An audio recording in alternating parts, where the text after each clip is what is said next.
Good morning, everybody. Welcome back. And today I'm speaking about how to use that fuel that we've been eating so much of, that our bodies have been storing everywhere, and how to access it.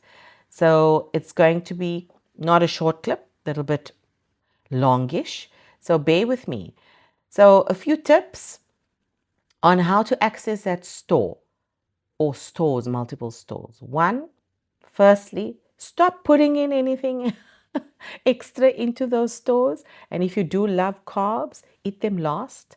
That would just be the first go to so that you can access the stores. Because if you don't eat less of the processed carbs, you don't leave it as one of the last elements of your food that you're taking in, your body will always just go there first, and your fats will just increase, and you will not have the benefit of accessing all the stores that you have.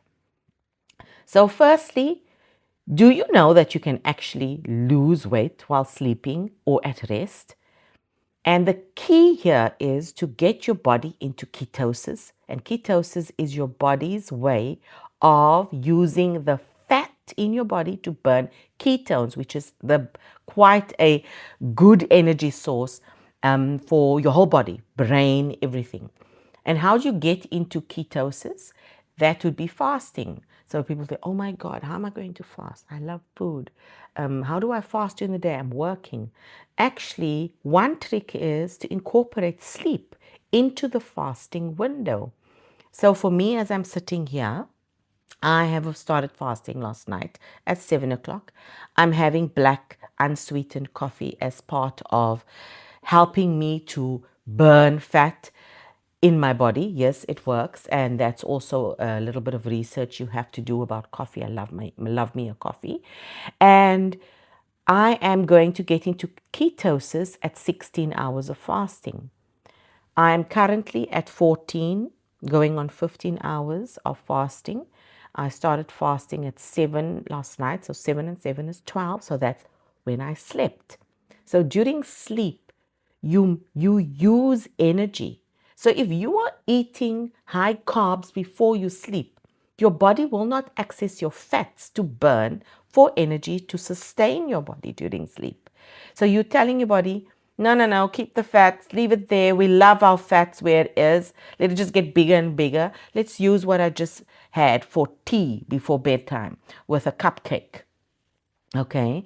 And when you wake up in the morning or in the middle of the night as a woman who is in perimenopause, it could be two things. It could be the hormone imbalance, insulin resistance, and the crash that comes with the processed carbs that has happened because you had that carb so late.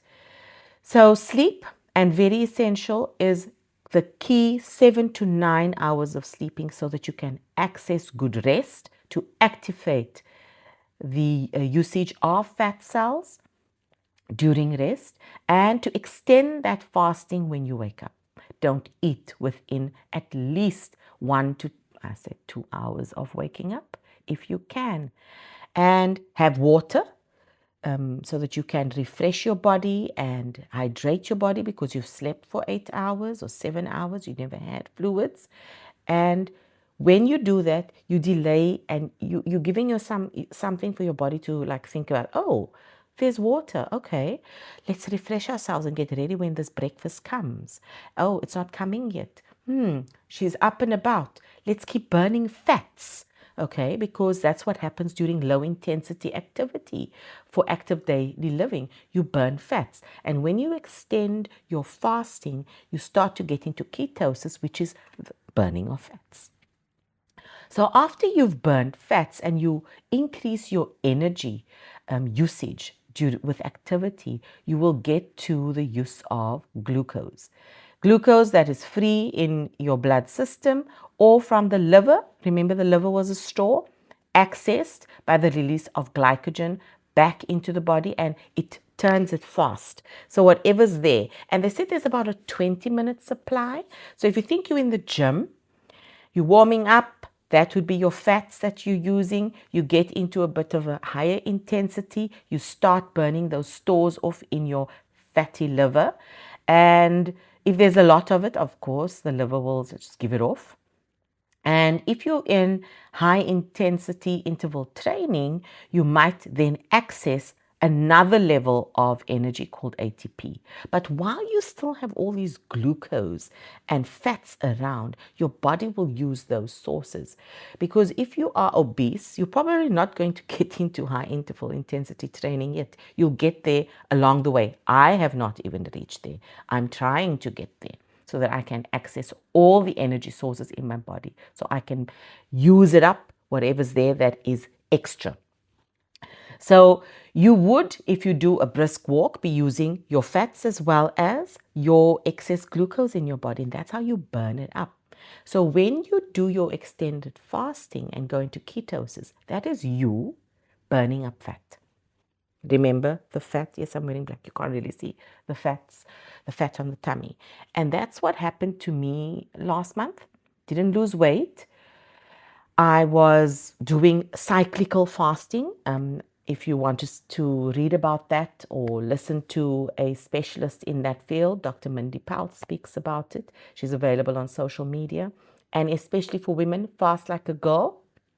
Very important to do the cycling fasting, cycling in the fasting, especially if you're in perimenopause.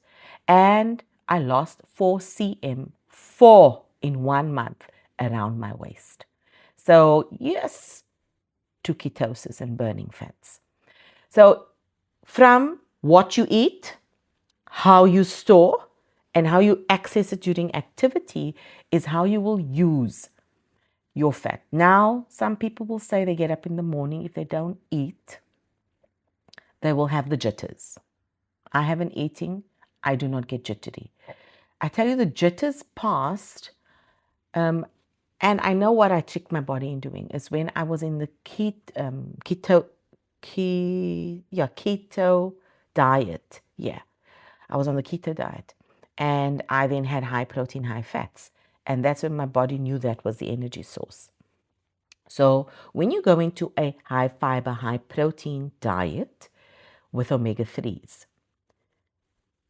that your body picks up immediately and says, oh, here's no carb. This is a different source of energy.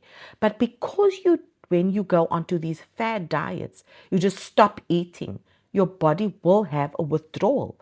Same like when you withdraw a drug, you withdraw the carb, your body goes into the jitters, but you haven't replaced the carb with something healthy.